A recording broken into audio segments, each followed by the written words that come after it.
जो हम resolution pass किए उसमें आज हम इस बात का हम रेजोल्यूशन पास किए कि जो पैलेस्टाइन 1948 में इजराइल ने ऑक्यूपाई किया, 1967 जो ऑक्यूपाई किया वो पैलेस्टीनियन लैंड है और गाज़ा ये तमाम पैलेस्टीनियन को वापस होना चाहिए। और गाज़ा वर्ल्ड का लार्जेस्ट कंसंट्रेशन कैंप है। 2006 से गाज़ा एक ओपन प्रिजन बना हुआ है। और साथ ही साथ हम वेस्ट बैंक से इजराइल का विड्रॉल पूछे हैं, पास किए हैं। और साथ ही साथ जो ग्रीक ऑर्थोडॉक्स सेंट चर्च में जो बॉम्बिंग हुई इजराइल की तरफ से, हम उसका कंडेम किए हैं। और रिपीटेड सिविलियन इंफ्रास्ट्रक्चर जो टारगेट कर रहा है इजराइल, उसे कंडेम करते हम। ऑस्लो एकॉर्ड का इम्प्लीमेंटेशन नहीं हो रहा, उसका ये इंटरनेशनल यूएन और यूएसए यूके का जिम्मेदारी है। 1974 में इंडिया पहला नॉन अरब कंट्री था जो पीएलओ को sole representative of Palestine recognize किया था। तो हम मौजूदा गवर्नमेंट को याद दिलाते हैं कि महात्मा गांधी ने कहा था कि पैलेस्टाइन फ़लस्तीनियों का है, जैसा कि इंग्लिश लोगों का है और फ्रेंच लोगों का फ्रांस है। और हम साथ ही साथ इस बात का भी कंडेम करते हैं कि बाज़ स्टेट गवर्नमेंट्स इंडिया में ये पैलेस्टीनियन प्रोटेस्ट को रोक रहे हैं। और हम सॉलिडारिटी एक्सप्रेस करते हैं पैलेस्टाइन के लोगों से। और जो हॉस्पिटल्स, चर्चेस, स्कूल्स, मस्जिदों पर जो बमबारी की गई हम उसका कंडेम करते हैं। और साथ ही साथ हम इजराइल की तरफ से जो एक ट्रांसफ़र प्लान इजराइल इम्प्लीमेंट करना चाहता है, जिसमें गाज़ा से फ़लस्तीनियों को सीनाई डेजर्ट में और वेस्ट बैंक से जॉर्डन में ढकलना चाहता है, हम उसे कंडेम करते हैं। और हमने गवर्नमेंट ऑफ इंडिया से ये डिमांड किया है कि 1987 में भी जब जाफना का ब्लॉकेड हुआ था तो इंडिया ने बड़े ट्रांसपोर्ट प्लेन्स के ज़रिए श्रीलंकन स्पेस में जाकर वहाँ से खाना, मेडिकल इक्विपमेंट 10 मिलियन लोगों को दिया। दूसरा हम मिसाल दे रहे हैं यूएस को ये मालूम होने के लिए कि जब बर्लिन का ब्लॉकेड को यूएस ने थ्वाट किया, रोका था और सोवियत यूनियन को बोलकर वहाँ पर एक कॉरिडोर बनाया गया ह्यूमैनिटेरियन सप्लाईज के लिए, जो जून 1948 से मई 1949 तो जाता था।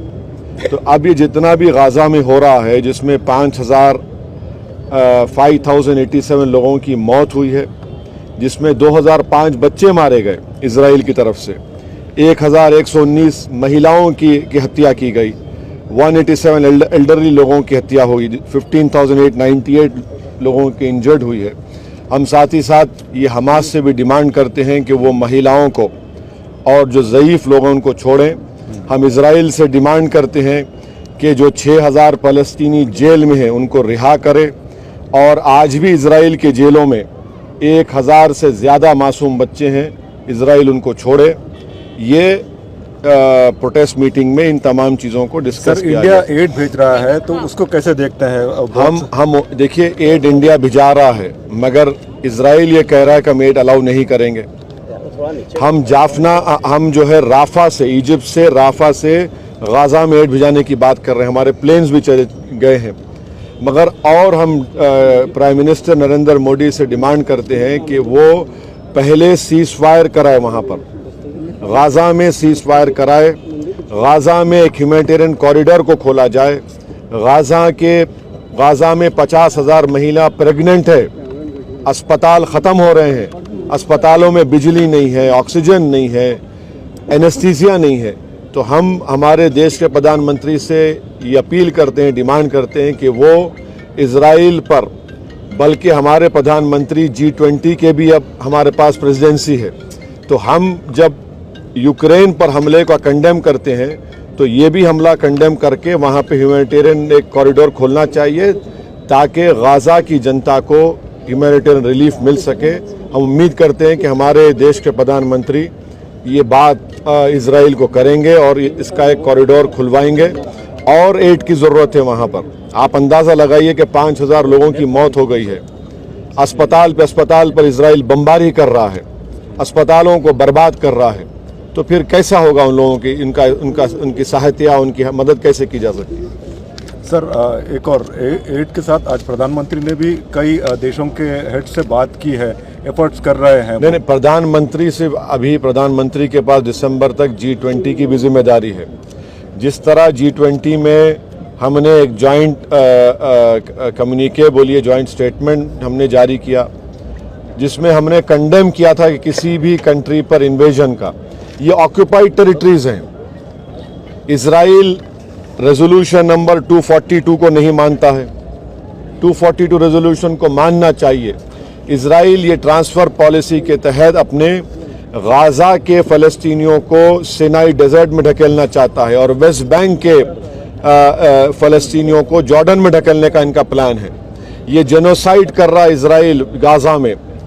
देश के प्रधानमंत्री को एज ए G20 के हेड की भी उन पर एक एडिशनल जिम्मेदारी है कि वो सीज फायर करवाए और वहाँ पर एक ह्यूमैनिटेरियन कॉरिडोर खुलवाए ताकि फ़लस्तीनियों को उनको राहत मिल सके, उनकी जान बचाई जा सके। और मैक्सिमम बच्चे मर रहे हैं, आप अंदाज़ा लगाइए कि 2000 बच्चे मर चुके हैं। इससे बड़ा बर्बरियत क्या हो सकती है? क्यों सारी दुनिया खामोश बैठी हुई है? क्यों सारी दुनिया सिर्फ इजराइल की ऑक्यूपायर एज अ फोर्स की बात कर रही है? क्यों फ़लस्तीनियों की बात क्यों नहीं कर रही है? ये बड़े अफसोसनाक बात है। ये इनकी ड्यूअल पॉलिसी है जो दुनिया के सामने लोग बेनकाब हो रहे हैं।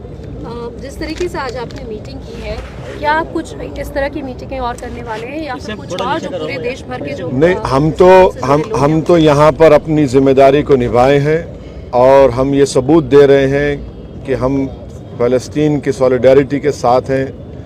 हम फ़लस्तीनियों पर जो जुल्म जेनोसाइड उन पर हो रहा है इजराइल की तरफ से, उसका कंडेम करने के लिए हम जमा हुए हैं।